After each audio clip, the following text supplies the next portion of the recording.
All right, welcome to electronics for September the 16th.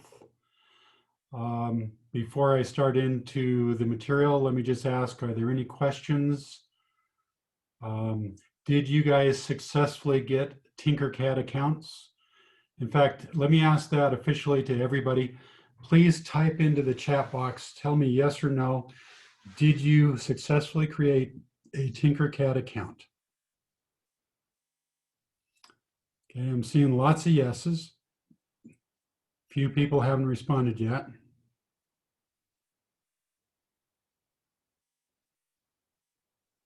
All right. Okay, so it looks like you guys were able to get a Tinkercad account. That's good. Glad to see that. So I did not give you a homework assignment last time. Hang on a sec. Somebody just joined. Okay. So as you know, I didn't give you a homework assignment last time, at least not an official one. Your unofficial assignment was to create your Tinkercad account and then just play with it. Hopefully, those of you that know a little bit about electronics were totally blown away by how cool Tinkercad is. I mean, yes, is it awesome or what? I mean, every single component that you could ever want is there on Tinkercad. In fact, I'll tell you what, let me share my screen here. Let's see, here we go. All right, so let me go in to create a new circuit.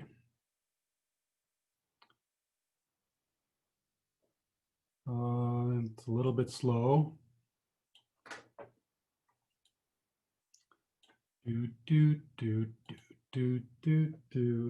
Okay. Okay. All right. So it's up now. All right. So if you look over here on the right, all of those components there, just in the basic section alone, they're almost every component that we're going to need for this basic electronics class. But if you go into the all category, then boy, there is stuff in here that we're not going to be able to get to. We're not going to have time to get to all this really super cool stuff. I mean, everything you could ever want is in here. All sorts of switches and lights and buzzers and motors and 7-segment displays there. Also different batteries. Is that cool or what? A lemon battery and a potato battery. Breadboards, microcontrollers. And then here's the really neat thing. They've even got transistors and integrated circuits in here, which we will hopefully be talking about those towards the very end of the class, and we'll be using these to make some relatively advanced circuits. So this Tinkercad is so cool.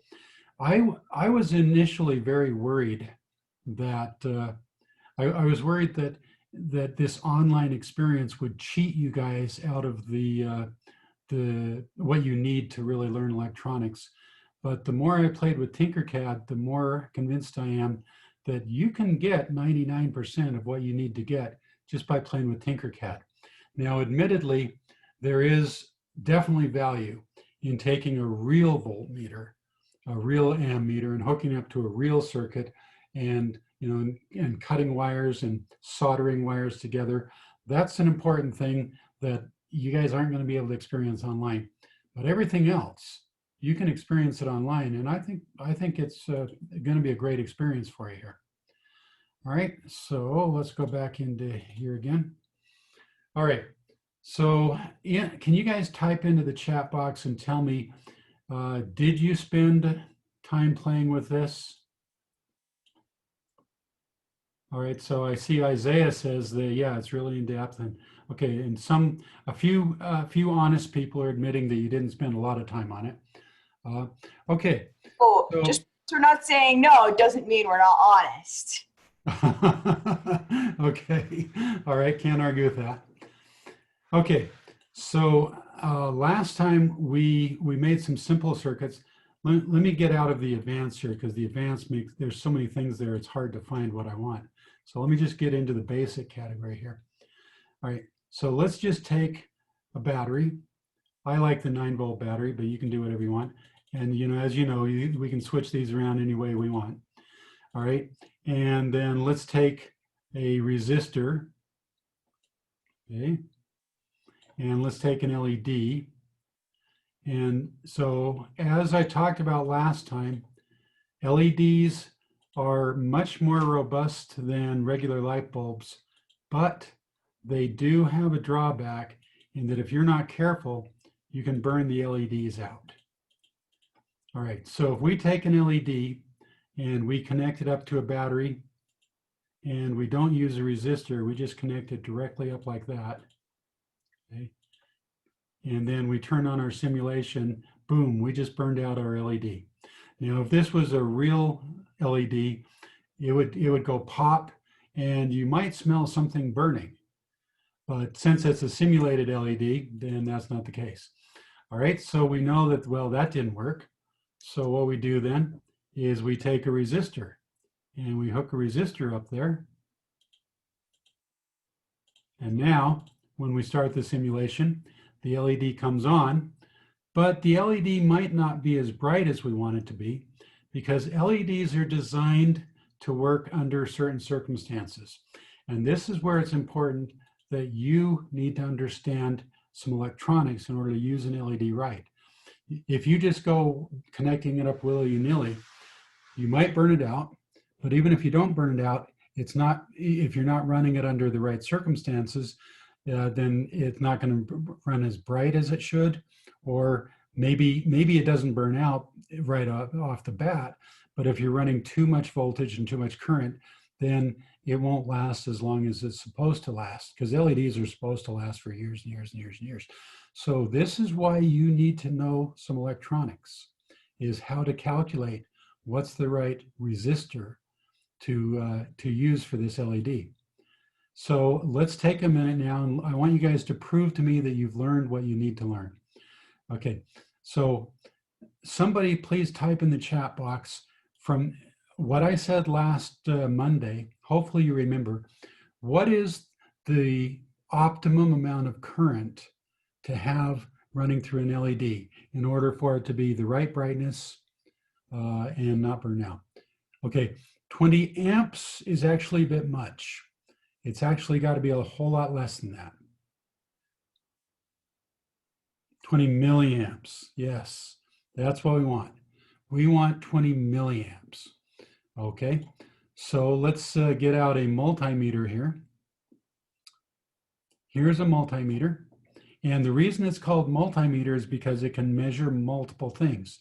Right now, you can see the default setting is voltage, but if we want, we can measure amperage. And if we want, we can also measure resistance. And by the way, that's the way real multimeters work. Hang on just a second here. Okay.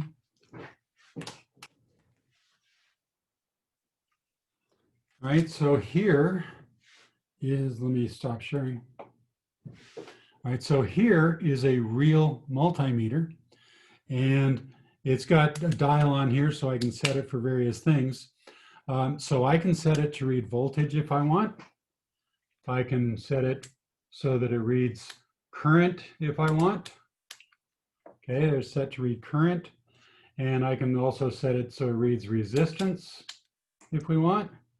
Okay, and also I have a couple other options as well that I won't talk about right now. So a real multimeter can in fact measure multiple things. Okay. And you do need to be careful when you're running a multimeter, because if you don't do it right, you will destroy the multimeter. So here's a great example here. Let's show the wrong way to use a multimeter. Every year, I always lose a couple multimeters because people do them wrong. Let's say that I want to measure the voltage on this battery, okay? But I'm careless.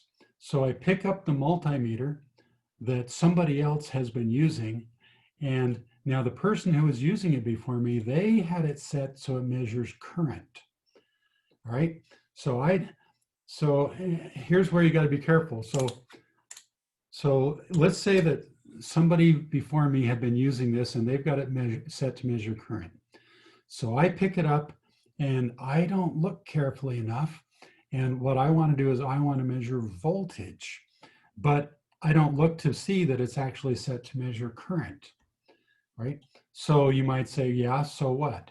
Well, let's find out what. All right, let's take our multimeter and let's hook it up. Oops, so, okay, there, okay, got it. Why is it not wanting? Let's try that again. Okay, so I click here. If you don't click in exactly the right place, then it doesn't end. Okay. All right, now, so I've got it set up. Now I think that it's set for voltage, but it's actually not. It's actually set for amperage. And so I was sloppy and I didn't check. Let's see what happens when I start my simulation. Okay. Oh, rats. It didn't do what I was hoping it would do. Okay, what it should have done right now is it should have just exploded. Okay. I just destroyed my multimeter here, right? And so here's where our simulation apparently is not as good as I'd hoped that it was. If you take a multimeter and you set it for current and you hook it up directly to a battery, let's see what would happen. You guys remember Ohm's law? Remember how current equals voltage divided by resistance?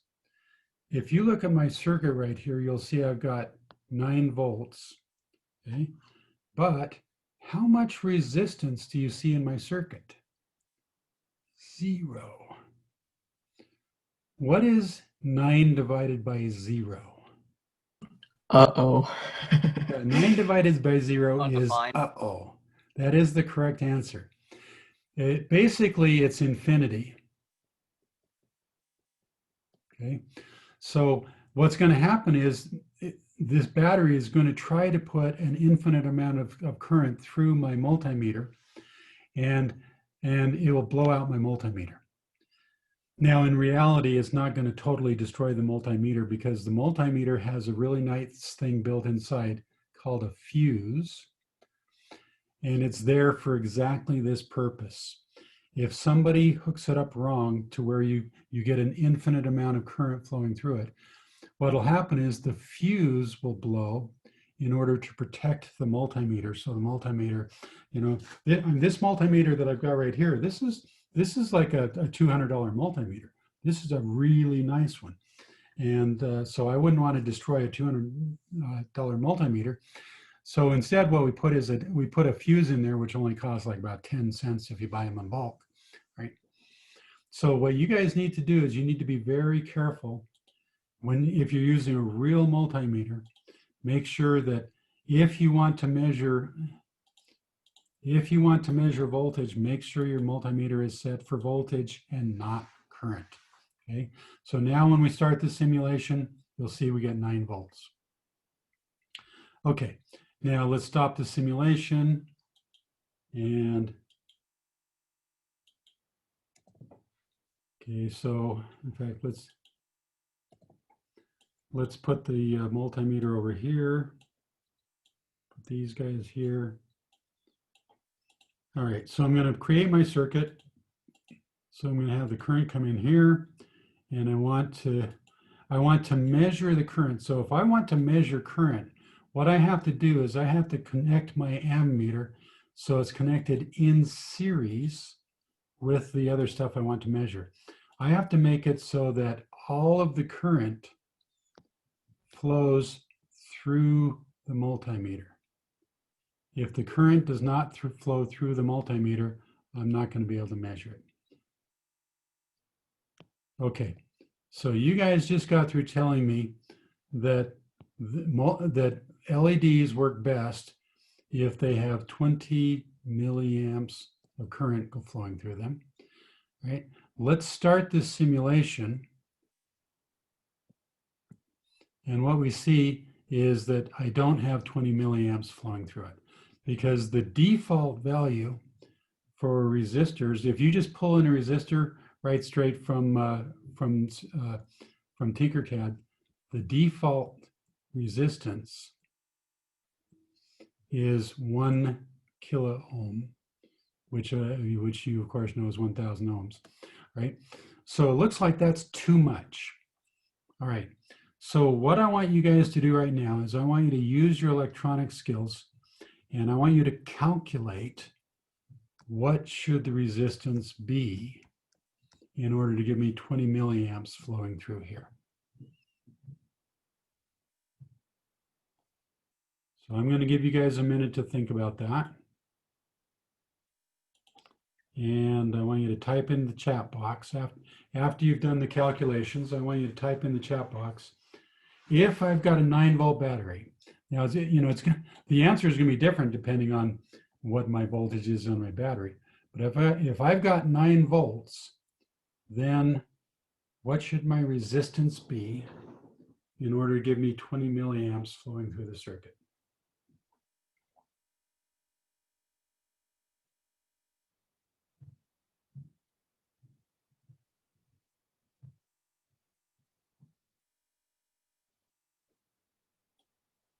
Not seeing anything in the chat box here.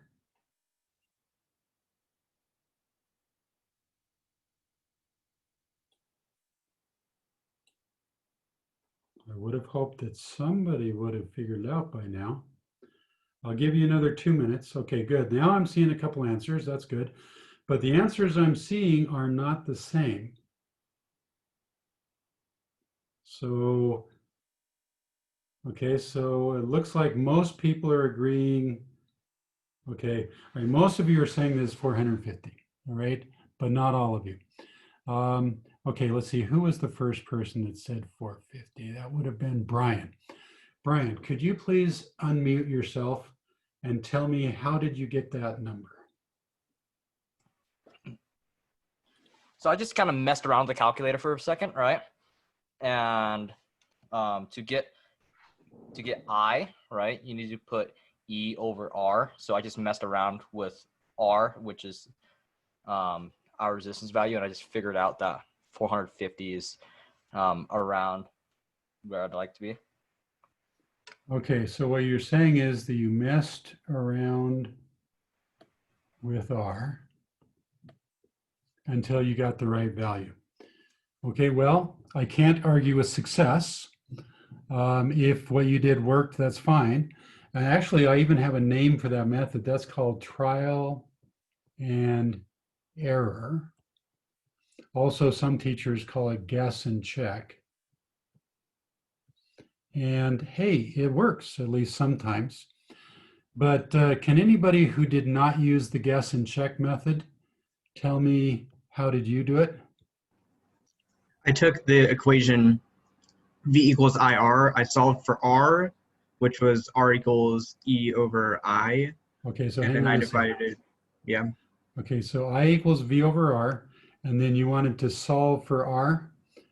Oh, no, Yes. it was R equals V over I. Well, yeah, but I mean, you started with I equals V over R. And then what you Yeah, did to sure. solve for R was you multiplied both sides by R, so that goes away. Now R is up on top, but it's connected to the I, and you don't like that, so you can divide both sides by I. So that goes away. So then you get R equals V over I. Okay, good. And now what did you do? And then I did 9 divided by 0.02, which got me R. Okay, and the answer worked out to be? 450. Okay, very good. That's the method that I hope that everybody would use. Now, I completely agree that guess and check, hey, it got the right answer, but this is the method that I want you guys to use, okay? So now let's see if that's exactly right. So let's go to our resistor here, and let's change the resistance. Instead of kilo ohms here, I want it in ohms. And I don't want 1 ohm, I want 450. All right, let's turn on the simulation and see if that works. It's not working. That's interesting. Why is it not working? This is 450 ohms. Did something go wrong with the math here? So, oh, I know what went wrong. Okay, I know what went wrong with the math. Okay, you made an assumption, which a lot of people do, and you got to be careful with. Okay, you made the assumption that the LED had 0 volts across it. That is not a good assumption. Okay, LEDs, okay, in order for them to have 0.02 amps flowing through them, which by the way is 20 milliamps, okay, in order for that to work, they need to have a voltage across them, which is about 2.0 volts. Now, it turns out it's not exactly 2.0, but it needs to be close. Okay, so what you guys did was you assumed that the LED had 0 volts, but that was not the case. So let's go ahead and let's fix it. So what we have here in reality is a voltage divider. And this is the reason why before we did what we're doing today, I spent so much time talking about voltage dividers. This works like a voltage divider. So the LED has 2 volts across it. So if the total voltage is 9, then how many volts is the resistor going to have across it? Somebody speak 7. up. 7. Okay. So when you did R equals V over I, we want the voltage across this resistor because we want to know what is the value of that resistor. So the V that we have to plug in here is not 9. The V that we have to plug in here is 7. Okay, now the current is 0.02 because the current is the same everywhere in the circuit. Right? Okay, so do it again. Get out your calculators, and instead of doing 9 divided by 0.02, I want to do 7 divided by 0.2. Tell me what you get.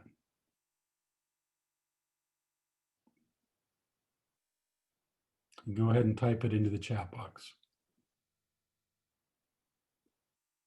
Aha. Okay, we're getting a different number this time. So you guys are telling me that the answer is 350. All right, let's see if that works. All right, so let me clear out all my stuff here. And so let's click on the resistor, and instead of 450, let's make it be 350. And did it not take? Why is it not taking?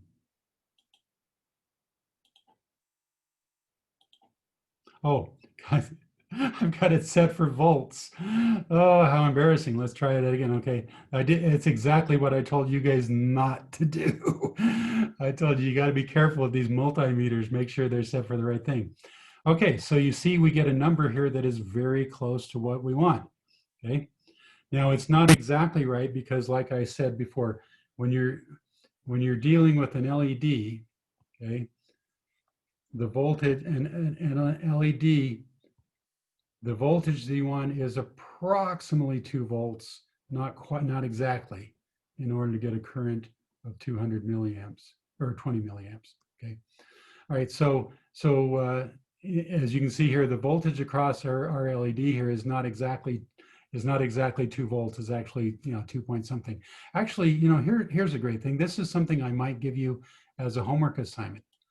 But I might say, let's measure what the voltage is across that LED.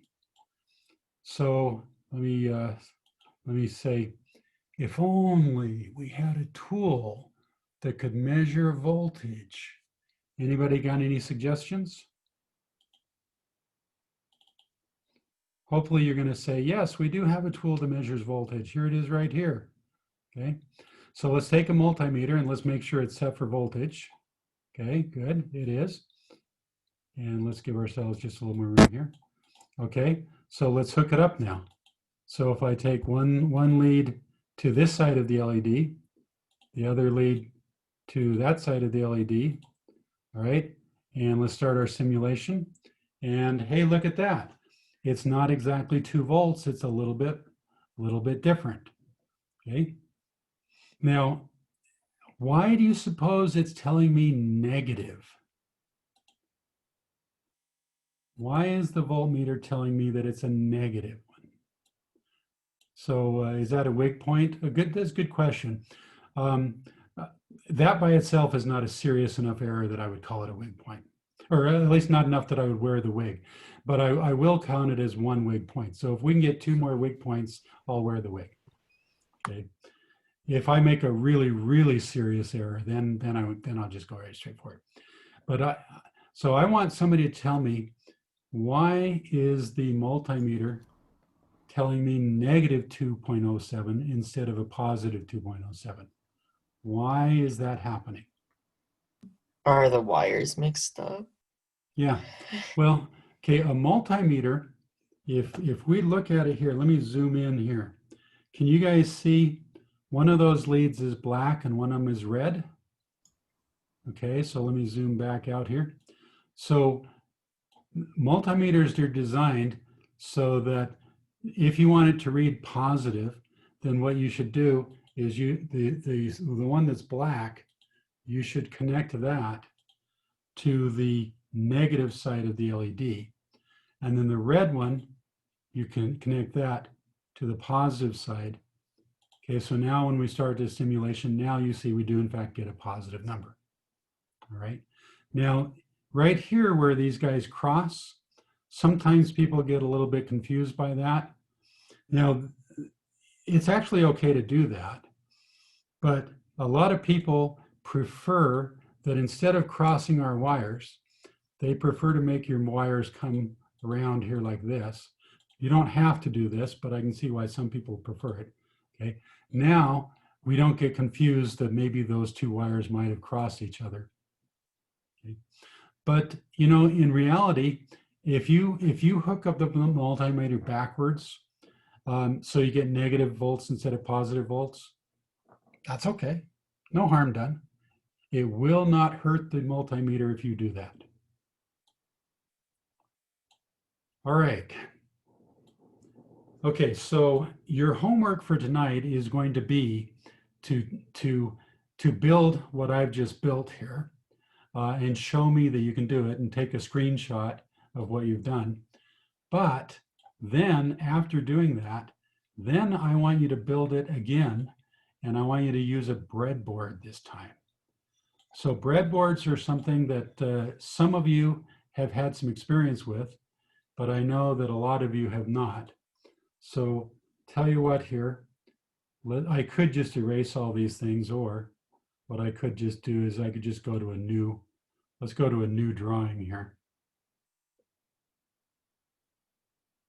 Boy, Tinkercad is slow. Maybe it would have been faster to just erase those all. Okay, let's go to a new circuit. I want to start from scratch.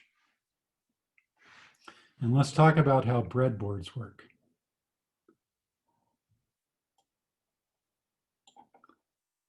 Come on, Tinkercad, hurry up here. Do. Okay, we're getting here. All right, so let's go find the breadboard. Where was the breadboard? Here it is. Okay, so I'm going to pull the breadboard in. Come on. Why is it taking so long? There we go. Okay, so here's my breadboard. All right. Now, I know that's, oh, now it's giving me multiple breadboards. Isn't that funny? Okay, let's get rid of that one. Okay, I know that some of you guys know how to use breadboards. So if you know how to use breadboards, would you mind unmuting yourself and talk us through, how does a breadboard work?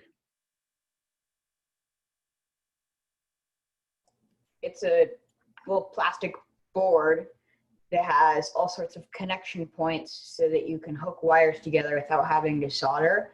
And as you can see up top, I guess you can't see my mouse, but up top and at the bottom, it's got positive and negative terminals. So if you plug it anywhere along the black line, it'll all go to the negative. Okay, excellent. That's exactly right.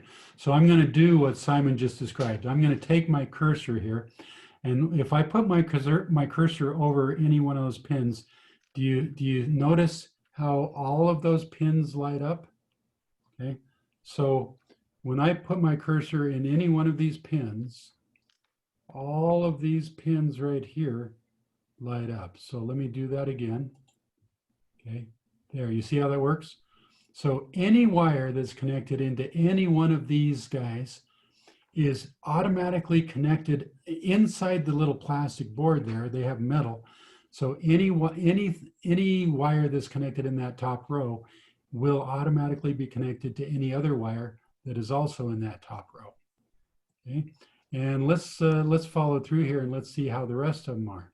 Okay, what if instead of that one, what if I put it in here? Okay, you see how all of the guys on that second row are all connected to each other? Now, would that also be the case for the third row? Ah, no, it's not the case for the third row. So Simon, explain to me what's happening here. Why did all of the dots in that row not light up this time? Talking to me? Yeah, In the row going from left to right. yeah. So I mean, when I type it up here, Yeah. see how everything Okay, in the so row lit up, and here That's just everything. how the connection works. It goes top to bottom in the center pieces. Okay, all right. And honestly, I think that's a good idea because then you can connect something from row 30 to 29 and you'll have more connections. Okay, good. So these groups of 5, they're all connected vertically. The top rows, they're all connected horizontally, but anything in this group of 5, they're all connected like this. So if I take a wire and I plug it into that one right here, and then I take another wire and I plug it into that one right here, this wire and that wire inside the board, those guys are connected together. So then if I were to connect it up to a battery, oops, sorry, try that again. Oh, okay, I got to be more careful here. All right, so if I take a wire and I connect it to there, I take another wire connected to there. Okay, so if I look at how the current flows, right, the current is going to flow along this wire through there and then come out that wire. Anything that's connected in these guys are connected together. All right, so it makes it really quick and easy to connect components together without having to solder them together. All right, so let's see how this works then. Let's say that I've got a battery and let's turn it around. All right, so I'm going to take a battery here and I'm going to connect it to, let's say right there. Let me zoom in a little bit, make it a little easier to see. Okay, and now I want to take a resistor, or actually let's take an LED. Let's destroy an LED. I love destroying LEDs. It's a lot of fun. Okay, so what I'm going to do then is I'm going to take my LED and I'm going to connect it to right here. And then I'm going to connect the other one to there. So it might look like I have an open circuit, but in fact, I do not. I actually have a closed circuit. These guys right here, they actually are connected inside there. So when I start my simulation, bingo, I just burned out my LED, okay, because it is in fact connected. All right. Now, burning out LEDs is fun to do in simulation, but if I had a real LED, well, I wouldn't want to burn out a real LED. So let's bring in a resistor here. All right, so what I'm going to do is I'm going to get rid of one of these wires here. I'm going to get rid of that wire. I'm going to bring in a resistor. Okay. And I'm just going to move a couple things around here. Okay. All right, so what I can do is I can take this resistor and I can connect it to there and then connect him to anywhere down here and then take that and connect that up to my LED and connect that to my battery. Okay, and now let's make the resistor be 350 because we decided that's the value that we like best. Although, you know, it doesn't matter if it's not exactly right. Okay, let's start the simulation. And hey, look at that, the LED lit up. So everything is connected right here very nicely. So I need you guys to type into the chat box telling me, does this make sense? You see how breadboards work? Okay. All right. Very good. All right. Now, some of you who've used breadboards a lot are going to say, Mr. Hendricks, you could have done that using fewer wires. To which I would say, yes, you are absolutely right. We could have. So let's do that. Let's get rid of some of these wires. And let's see if we can connect this up a different way. So what I'm going to do is I'm going to take this resistor here, and I'm going to turn it over on its side. And I'm going to bring the resistor over, and look what I'm doing here. You see what I just did? I just placed the resistor right there. And the neat thing about Tinkercad is Tinkercad automatically connects the resistor to that hole and connects that resistor to that hole. I don't need wires. And I can do the same thing with this LED, okay? Now, I'm going to connect the LED up backwards. So what I'm about to do is wrong. Please don't call it a wig point. I'm doing it on purpose because I want you guys to see how it works. Okay, so I have just connected up my LED. Come on, go away. Why is it not wanting to go away? Okay, there it is. Okay, all right. And so now if I take a wire and connect a wire from here back to my battery, okay, if I did this right, you would think that the LED should light up. So I push the button and, oh, doggone, the LED is not lighting up. Why is it not lighting up? Somebody who knows the answer and whose name is not Simon, tell me why the LED you would think should be lit right now. Why is it not lit? It's the wrong way. You need to flip it around. It's the Exactly. right. Remember that the D in LED stands for diode. Okay. And so if I take an LED, why is this thing?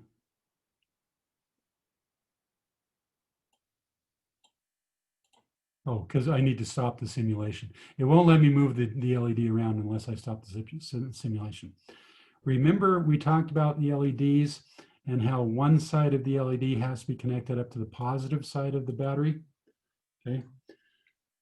This side right here has to be connected to the positive side of the battery. So this one is negative. And the way that you know is you look for the little lip. See how there's a lip on this side? There's not a lip on that side. Okay. And also on a real LED, if I were to pull out a real LED and show it to you, actually tell you what, let me make it a little thicker here. On a real LED, what you will find is that these leads, one of the leads is longer. Okay, so the lead that's longer, that's the one that has to be connected to the plus side. The one that's shorter, that's the one that has to be connected to the minus side. So if you hook an LED up backwards, electricity will not flow through it. Okay, so if I want to put my LED here where I had it before, what I'm going to have to do is I'm going to have to change the wires. So instead of having the wire go like that, I'm going to have the wire come around like this and come into here. And then this wire here, oops, sometimes when you click, it tries to do wires when it shouldn't. Okay, so this wire right here, I need to have him come from here and then to there. Okay, so you see how the electricity is going to flow. Let's start the simulation, make sure we did it right. Hey, yeah, look at that, it works right. Okay, so hopefully you guys can see the way what's happening now is that the electricity comes out from the battery, flows along here, okay, and it comes into here and then it goes up and through the LED and then comes down through the LED, through the resistor, down to here, and then back to the battery.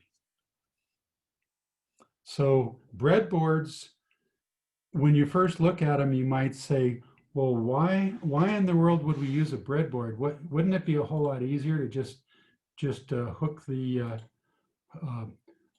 components directly without using a breadboard? Wouldn't it be a lot easier? Well, let me show you something that will answer that question.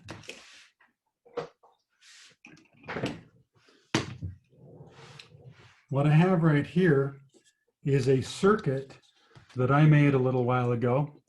And can you see how many resistors I've got here? So every one of these is a resistor, and I've got a whole bunch of different LEDs here. These are really cool LEDs. They're multicolor LEDs, which is what some we're going to play with later. You know, originally when LEDs came out, you could either buy a red one. Well, actually, when they originally came out, all you could buy was a red one. But then later, they figured out how to make LEDs that were yellow and blue and green. Okay. And then somebody figured out how to make an LED that has more than just 2 leads on it. And if you know how to use it right, you can get any color you want out of the LEDs. So these are called multicolor LEDs. All right, so what you're seeing here is I've got, oh, I don't know, maybe 20 or 30 different resistors here. And so if I didn't use a breadboard, good grief, this would be a horrible mess. But by using a breadboard, I can keep it nice and clean and neat. All right, so hopefully you guys now understand how breadboards work. And so now let's go in and talk about the homework assignment. So if I click on electronics, good grief, it's not just Tinkercad that's slow, it's the whole network here that's kind of slow. All right, so here is the assignment that I want you guys to do next time we meet. Okay, voltage divider, LED, and breadboard. Okay, let's click on that. Go to preview. All right, so first off, my first question here is I want you to build a circuit that does not use a breadboard.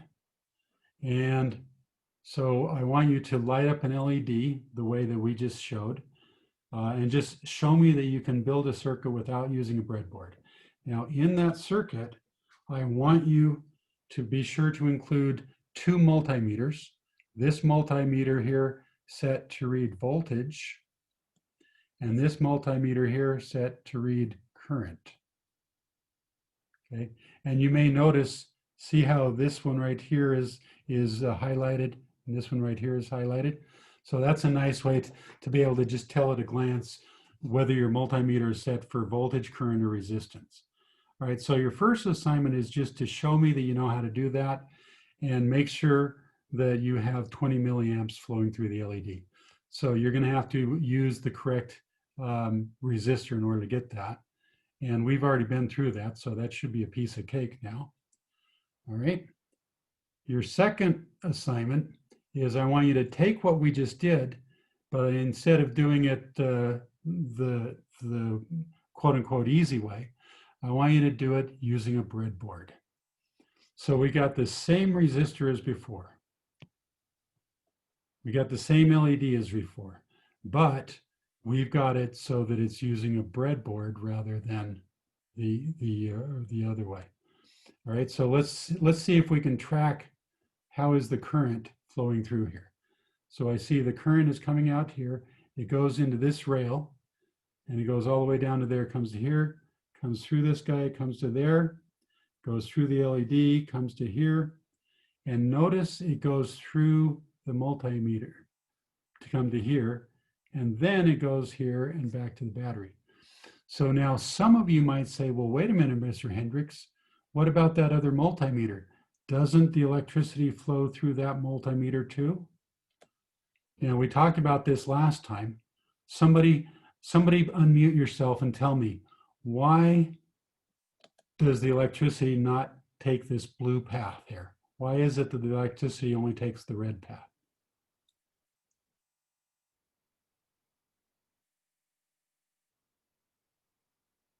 Come on, somebody speak up here.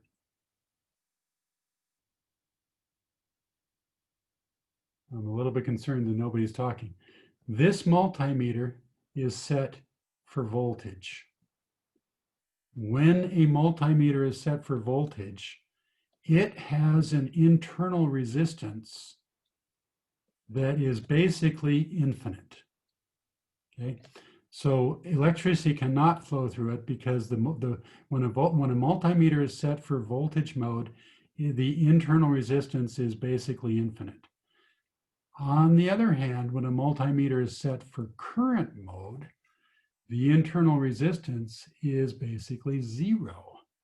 So electricity can flow through a multimeter if it's set for current. Electricity cannot flow through a multimeter if it's set for voltage. Does that make sense? Okay. All right, so let's clear all that. Okay, so the second problem on your homework assignment is just to show me that you know how to use a breadboard. It's the exact same circuit from question number 1, but it's just recreated on a breadboard. Now, please do not copy me exactly. Okay. So, you know, don't put your resistor in the same place that I did. Put your resistor somewhere else. Don't put your LED where I did. Put your LED somewhere else. You know, change it around just to show that, you know, there's an infinite number of ways that you could do this. All right. And then the last problem, oh, that was the last problem. Was that it? I only gave you 2 problems? Oh my goodness, that was too easy. Okay, well, I guess if that's what I did, that's what I did. All right, so hopefully you guys agree that tonight's homework is going to be really easy. But I would like an additional problem here. We got, how much time we got? Oh yeah, we got plenty of time. So tell you what, I am going to change this, this quiz. Okay, so, and you guys can watch and you can see now how it is that teachers write quizzes. This is kind of cool. Right? So I'm going to go into this quiz. I'm going to change the questions. I'm going to add a new question onto the quiz here. And the question is, I'm going to make it worth, I'll change it where this one's worth 3 points. Okay. And this one is going to be a file upload question.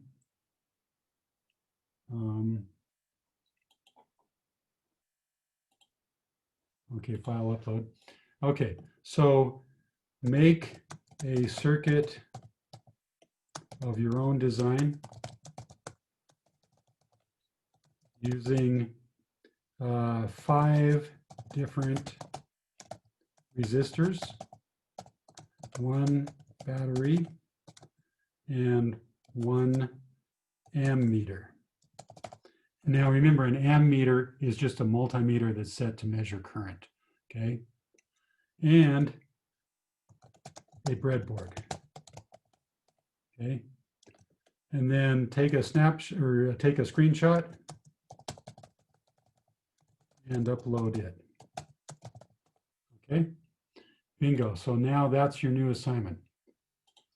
Okay, and so I want everything to add up to 10, so tell you what. Let's see, let's make these guys worth 3 points each. Now I realize what I'm about to do is not going to add up to 10. So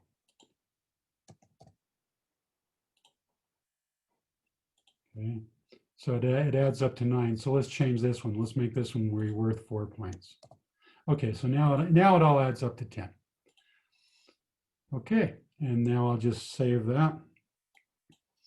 Okay, so you now have 3 problems in your homework assignment. 2 of the circuits are the circuits that I have asked you to make.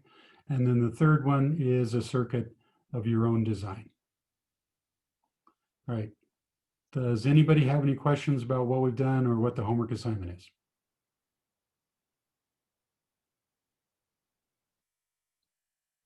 You know, you guys know that today is Wednesday. So the Friday is technically an A day, but Mr. Wilson has decided that we are not going to hold online classes on Fridays, even though it is still an A day. It doesn't get skipped. So the next time that you and I meet will be on Tuesday of next week. So you've got plenty of time to play with this. So make me some really good circuits, okay?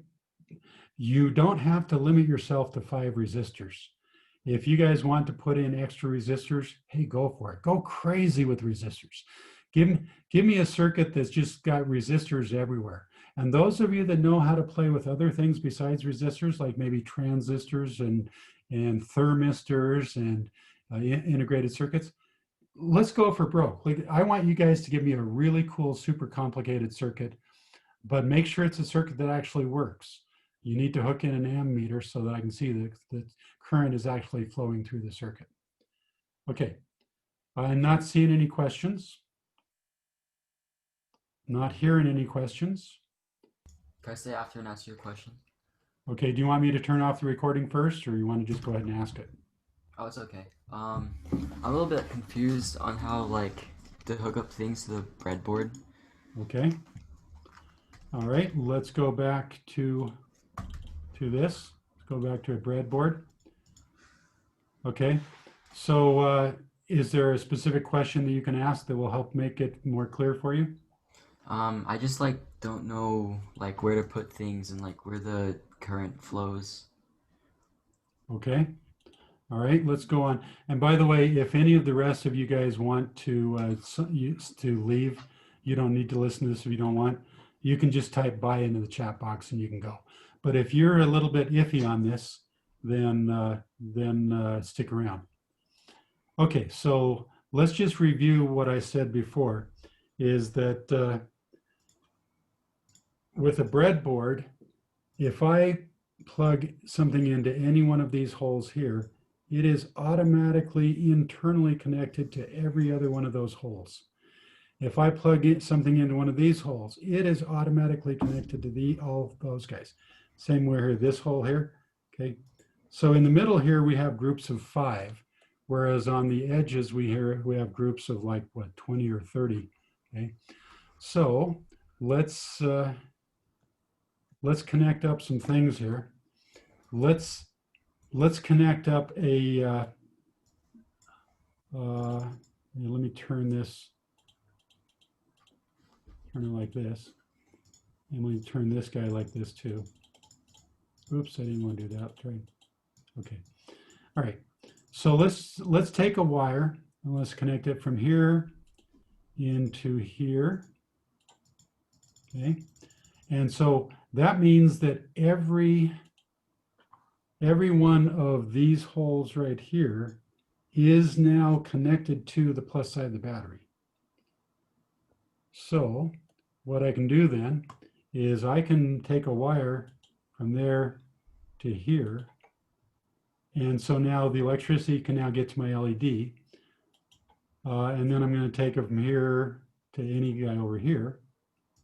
And then I'll take it from there to here. And then from here back to there. Okay, now, if I did this right, when I turn on the simulation, the LED should light up. Let's see if it works. Hey, sure enough, the LED lit up. Okay, so let's trace the path of the electricity as it's flowing through there. Okay, so if I start here with the positive side of the battery, electricity is coming through here. It's going into here. And it looks like there's a break there, but in reality, those guys are connected. So the electricity is now coming here, flowing through my LED, coming to here. And again, it looks like there's a break here, but in fact, those guys are actually connected. So it flows through here, there. Okay. So this is the way my electricity is flowing. Does that make sense? Yeah. Okay. Does that answer your question? Yeah, that helps a lot. Thanks. Okay. All right. Does anybody else have any question? Oh wait, I still off. Are we still in class, or is this like aftermath sort of thing? Well, class goes until 3:40. Oh, So we are still in class. But did What I'm doing is I'm just stopping the live portion of the class. And I'm going to give you guys the next 30 minutes to work on this by yourselves. Now, if you would like, I can stay online so that if you have any problems, you can ask me questions. Would you like me to stay online so you can ask me questions? I mean, I don't know about me, but like, with everyone else, yeah, sure, go ahead, sure, yeah. Well, the other people are pretty much all gone right now. Oh, okay. Oh, you can leave. You can leave. Okay, got it. Yeah, you can leave if you want. I'm okay with that. Okay, see ya. Thank Wait, you. do we have a reading assigned? Nope, there's no reading assigned today. Okay. Okay, bye. All right, bye. So Eric, I see you're still, nope, you're not. Okay. All right.